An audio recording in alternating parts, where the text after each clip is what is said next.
5 ನಿಮಿಷದಲ್ಲಿ ತಯಾರಾಗುವಂತಹ ಜೋಳದ ವಡೆ ಈ ಸೀಸನಲ್ಲಿ ಹೆಚ್ಚಾಗಿ ಸಿಗ್ತಾ ಇರುತ್ತೆ. ಈ ರೀತಿ ಮಾಡಿಕೊಡಿ, ಈವ್ನಿಂಗ್ ಟೀ ಜೊತೆಗೆ ಸೂಪರಾಗಿರುತ್ತೆ. ಕಡಿಮೆ ಸಮಯದಲ್ಲೇ ಟೇಸ್ಟಿಯಾಗಿ ಕಡಿಮೆ ಪದಾರ್ಥಗಳನ್ನು ಬಳಸಿ ಮಾಡ್ಬೋದು ಇದನ್ನು. ಈ ಜೋಳದ ವಡೆ ಮಾಡೋದಕ್ಕೆ ಒಂದು ಜೋಳ ತೊಗೊಂಡಿದ್ದೀನಿ. ಇದನ್ನು ಬೀಜ ಬಿಡಿಸಿ ತೊಗೋಬೇಕು. ಇದರಲ್ಲಿ 1 ಸ್ಪೂನು ಎತ್ತಿಡ್ತಾ ಇದ್ದೀನಿ. ಈಗ ಒಂದು ಮಿಕ್ಸಿ ಜಾರ್ ತೊಗೊಂಡು ಅದರಲ್ಲಿ 5 ಹಸಿಮೆಣಸಿನ್ಕಾಯಿ, ಖಾರಕ್ಕೆ ಎಷ್ಟು ಬೇಕೋ ಅಷ್ಟು ಹಾಕ್ಕೊಳ್ಳಿ. 1 ಇಂಚು ಶುಂಠಿ ಹಾಕಿ ನುಣ್ಣಗೆ ಗ್ರೈಂಡ್ ಮಾಡಿ. ಆನಂತರ ಜೋಳದ ಬೀಜ ಹಾಕಿ ತರಿಯಾಗಿ ರುಬ್ಕೋಬೇಕು. ನಿಮಗೆ ಬೇಕಂದರೆ ನುಣ್ಣಗೂ ರುಬ್ಕೋಬೋದು.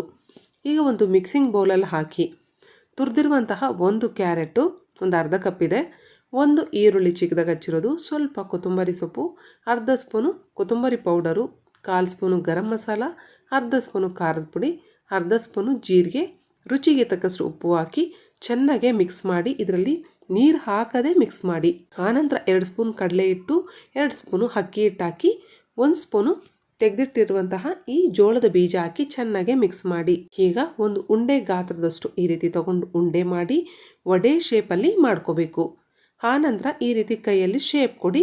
ನುಣ್ಣಗೆ ಟೆಕ್ಸ್ಚರು ಚೆನ್ನಾಗಿರುತ್ತೆ ವಡೆದು. ಈಗ ಈ ರೀತಿ ರೆಡಿ ಮಾಡ್ಕೋಬೇಕು ಮೊದಲು. ಆನಂತರ ಮೀಡಿಯಮ್ ಆಗಿ ಹೀಟಾಗಿರುವಂಥ ಎಣ್ಣೆಯಲ್ಲಿ ಬಿಡಿಯಾಗಿ ಹಾಕಿ, ಒಂದೇ ಸತಿ ಜಾಸ್ತಿ ಹಾಕ್ಬಿಡಿ, ಅದಕ್ಕೆ ಎಷ್ಟು ಇಡಿಸುತ್ತೋ ಅಷ್ಟೇ ಹಾಕಿ ಮೊದಲು ಕದಲಿಸಿ ಒಂದು 30 ಸೆಕೆಂಡ್ ಆದಮೇಲೆ. ಆನಂತರ ಈ ರೀತಿ ಆ ಕಡೆ ಈ ಕಡೆ ಟರ್ನ್ ಮಾಡ್ತಾ ಓನ್ಲಿ ಮೀಡಿಯಮ್ ಫ್ಲೇಮಲ್ಲಿ ಮಾತ್ರನೇ ಫ್ರೈ ಮಾಡ್ಕೊಳ್ಳಿ. ಒಳಗಡೆವರೆಗೂ ನೀಟಾಗೆ ಬೇಯುತ್ತೆ. ಈ ರೀತಿ ಕ್ರಿಸ್ಪಿ ಆ್ಯಂಡ್ ಗೋಲ್ಡನ್ ಬ್ರೌನ್ ಆದಮೇಲೆ ತೆಗೆದು ಒಂದು ಪ್ಲೇಟಲ್ಲಿ ಹಾಕಿ. ಎಲ್ಲನೂ ಇದೇ ರೀತಿ ಫ್ರೈ ಮಾಡ್ಕೋಬೇಕು. ನೋಡಿ, ಜೋಳದ ವಡೆ ರೆಡಿಯಾಗಿದೆ. ಒಳಗಡೆವರೆಗೂ ನೀಟಾಗಿ ಬೆಂದಿದೆ. ಎಣ್ಣೆನೂ ಸಹ ಜಾಸ್ತಿ ಹೀರ್ಕೊಳ್ಳಲ್ಲ. ತುಂಬ ರುಚಿಯಾಗಿರುತ್ತೆ. ಟ್ರೈ ಮಾಡಿ. ವಿಡಿಯೋ ಇಷ್ಟ ಆದರೆ ಲೈಕ್ ಮಾಡಿ, ಶೇರ್ ಮಾಡಿ. ಇಂತಹ ಮತ್ತಷ್ಟು ಈಸಿ ಆ್ಯಂಡ್ ಟೇಸ್ಟಿ ಕ್ವಿಕ್ ರೆಸಿಪೀಸ್ಗಾಗಿ ಸ್ಪೈಸಿ ಊಟ ಚಾನಲ್ನ ಸಬ್ಸ್ಕ್ರೈಬ್ ಮಾಡ್ಕೊಳ್ಳಿ. Thanks for watching.